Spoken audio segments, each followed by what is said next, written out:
ये पीएफएसी 2025 में अब आपके पास जस्ट 23 डेज बचे हुए हैं।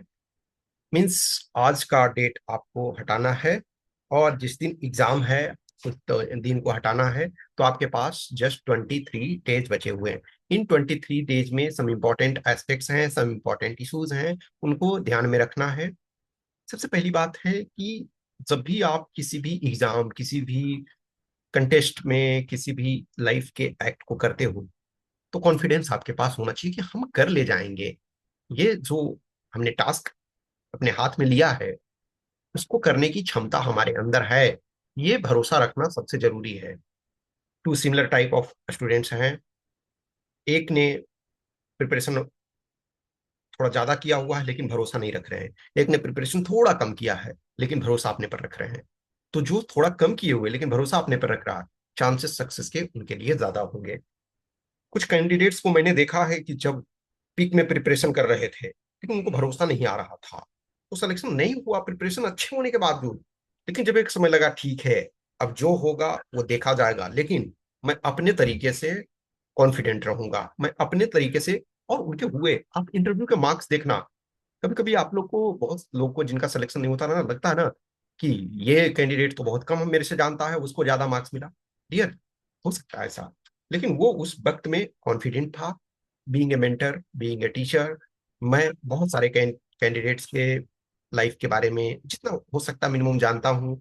तो इस एग्जाम के जर्नी में मैं देखता हूँ कि कुछ ऐसे कैंडिडेट्स के आराम से 120 आ गए, और कुछ बहुत एड़ी चोटी का एक लगाए तो वो 95 आया। इस वजह से नहीं कि वो 95 वाले खराब थे, कहीं ना कहीं एक अंदर से जो फियर, डर, ये सब भी रहता।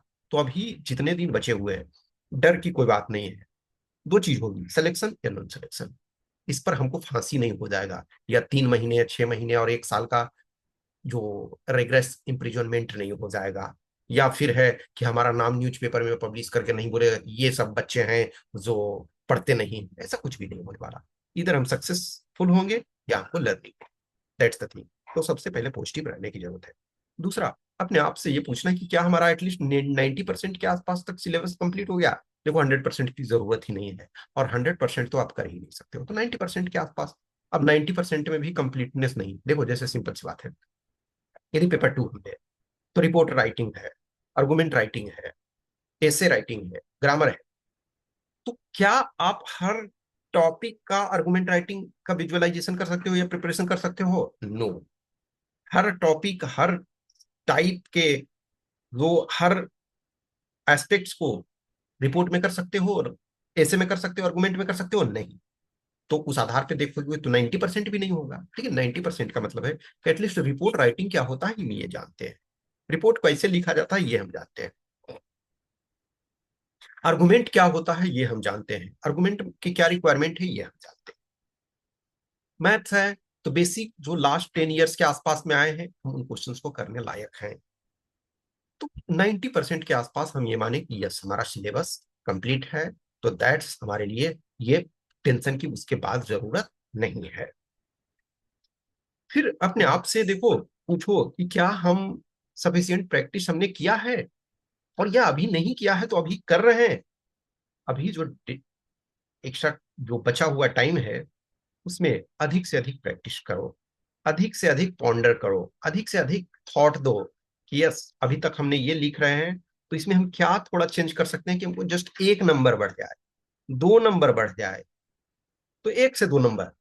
अब कोई ऐसा नहीं हो ये ऐसे में 5 नंबर आ रहा, अब 12 नंबर आप करोगे नहीं। ये जो आपका 9 है उसको 11 कर लेना है, 9 है उसको 12 कर लेना है। ये आप इतना तक कर सकते हो, लेकिन 5 है और 12 कर लोगे, ऐसा सिचुएशन बहुत मुश्किल है, एक्सेप्शन को छोड़ दिया जाए तो ये ध्यान रखो कि यस, हम प्रैक्टिस सफिशियंट कर रहे हैं। और सारे प्रैक्टिस के लिए हमको दूसरे के पास ही जाने की जरूरत नहीं है। आज की डेट में आपके पास खुद है, आप अपना खुद से प्रैक्टिस कर सकते हो।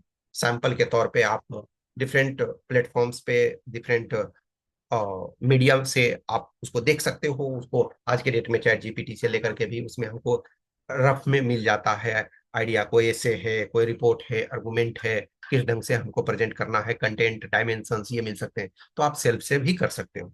लेकिन जब किसी टीचर, मेंटर से रहते हो तो आप उनसे कम्युनिकेट कर पाते हो, उनसे बात कर पाते हो, तो एक मोटिवेशन भी मिलता है। और टू द पॉइंट जो है, देखो ChatGPT to the point, आपको चैट जीपीटी आपको आंसर दे देगा, सॉल्यूशन दे देगा, लेकिन आपने जो लिखा है उसको प्रॉपर तरीका से उस लेवल में अभी नहीं कर पाएगा कि प्रॉपर आपको टू द पॉइंट जस्टिफाई करने की कोशिश करे।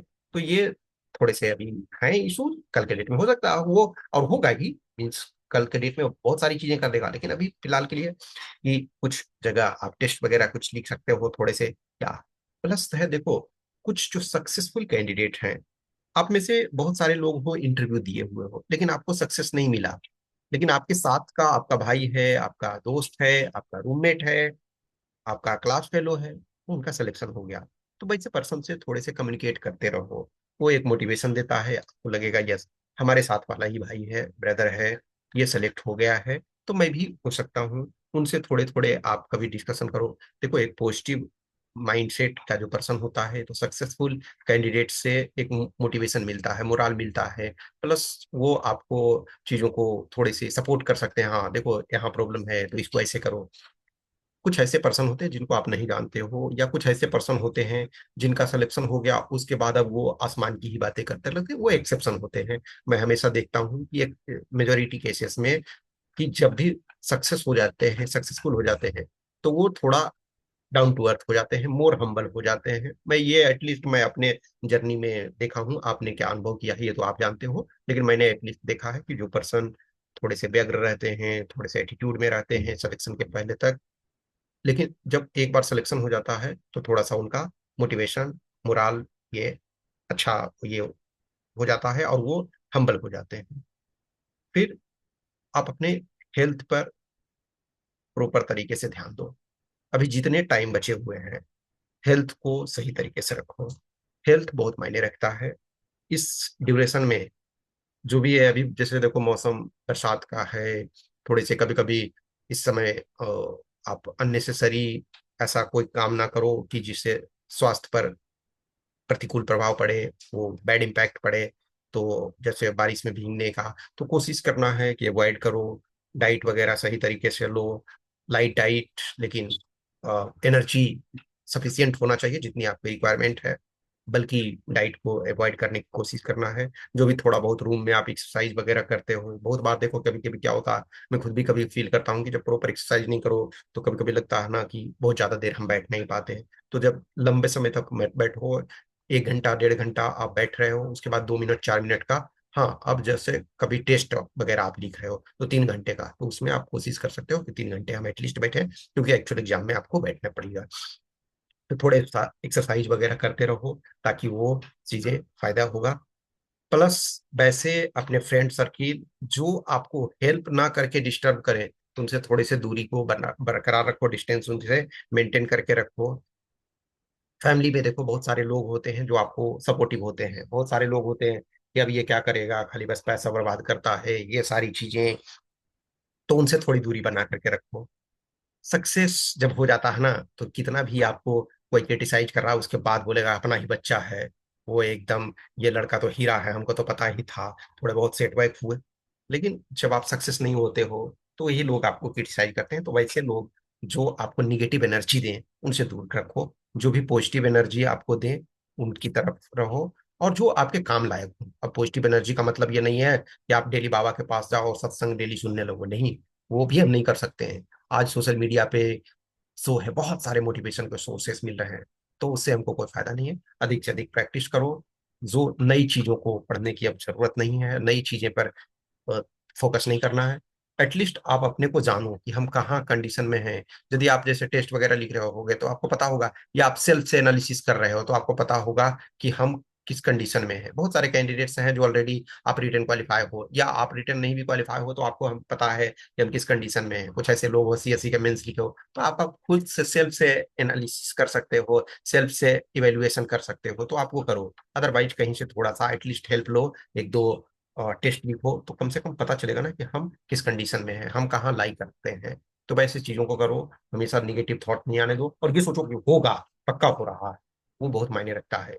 और अभी रिटर्न पर फोकस करना है, इंटरव्यू क्या है नहीं है उससे कोई मतलब नहीं है। इंटरव्यू के टाइम में भी आप देखते हो बहुत सारा वेरिएशन होता है, तो चीजें बेटर जाती है। तब रिटर्न में जब अच्छा है तो कभी इंटरव्यू थोड़े खराब भी जाते हैं, तो हमें रिजल्ट हो जाता है। बाकी पॉजिटिव रहो, कुछ भी क्वेश्चन क्यूरी डाउट्स होता है तो मैसेज कर सकते हो, कमेंट कर सकते हो। जेन्यून जो भी क्वेश्चन क्यूरी डाउट्स होता है तो आपको मैं जरूर रिप्लाई करता हूँ। Okay, thank you.